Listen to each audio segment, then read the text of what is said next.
I would like to be able to breathe, to be able to love her by memory or fidelity. But my heart aches. I love you continuously, intensely.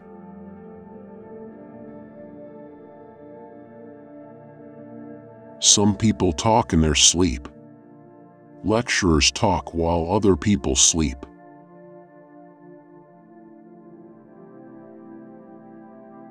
Mother used to say that however miserable one is, there's always something to be thankful for. And each morning, when the sky brightened and light began to flood my cell, I agreed with her.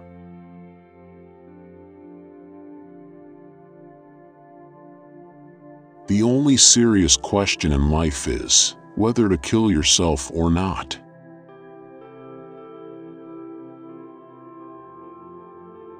It was previously a question of finding out whether or not life had to have a meaning to be lived. It now becomes clear on the contrary that it will be lived all the better if it has no meaning.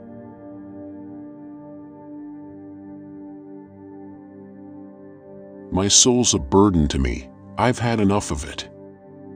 I'm eager to be in that country where the sun kills every question.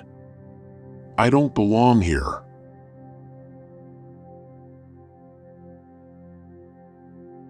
How unbearable, for women, is the tenderness which a man can give them without love. For men, how bittersweet this is.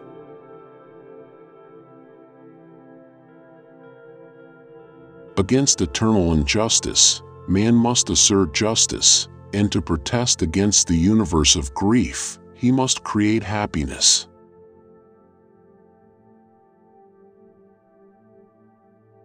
And I fired 4 more times at a lifeless body, and the bullets sank in without leaving a mark.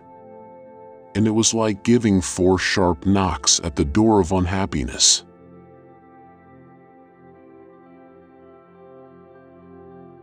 We don't have the time to completely be ourselves. We only have the room to be happy.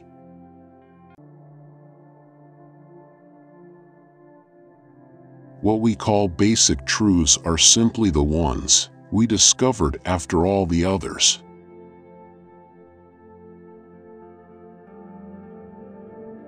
There, too, in that home where lives were flickering out, the dusk came as a mournful solace.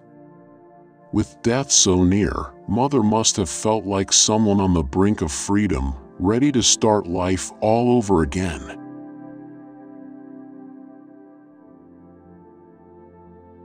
The futility of what was happening here seemed to take me by the throat. I felt like vomiting, and I had only one idea: to get it over, to go back to my cell, and sleep, and sleep.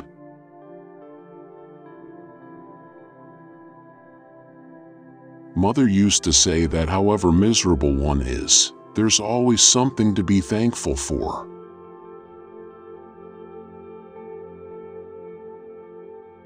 In order to reveal to all eyes what he was made of, I wanted to break open the handsome wax figure I presented everywhere.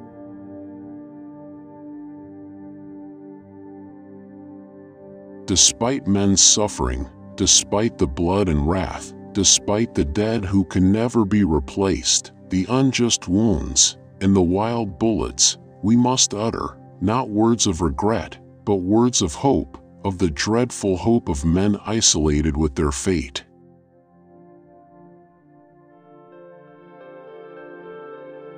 Friendship is a knowledge acquired by free men.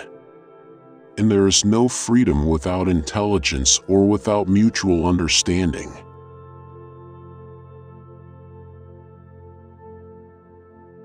And despite the clamors and the violence, we tried to preserve in our hearts the memory of a happy sea, of a remembered hill, the smile of a beloved face.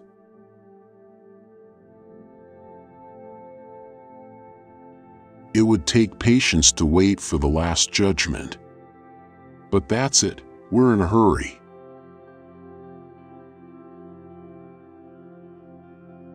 Yes, their reasons are overwhelming. They are as big as hope and as deep as revolt. They are the reasons of the future for a country that others tried so long to limit to the gloomy rumination of her past.